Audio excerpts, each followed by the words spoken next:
Instagram? Mən telefon işlətmirəm. Cep telefonum yoxdur. Bəzi səhlənkarlığım ucbatından oğurlandı. Yəni elə bir şey oldu. Bunu da vurğulamaq istəyirəm ki, çünki əlaqə falan saxlaya bilməyəcəyik. Burada nəsə ehtiyacın var, adial filan Yox, geyim. yox, varımdır.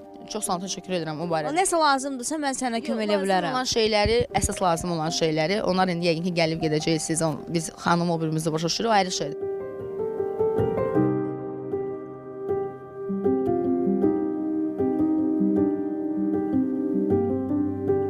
Burada nə edirsən? Qızınırsan? İstindiyim, ya çox belə istinmək üçün yox, amma bir şeylər isitməyə, bunu özüm düzəltmişəm. Üstündə yemək bişirmək üçün, adi teldən. Yemək ərzaqların, qab-qacağı nə Belə bişirsən? şey yoxdur, qab-qacaq falan. Belə bayırda necə olar? Dənizə gedəndə əvvəllər necə eləyirdiniz? Apardınız, yediniz, açdınız. O şəkildə hətta sizin üçün də nəsə hazırladım, yemədiniz.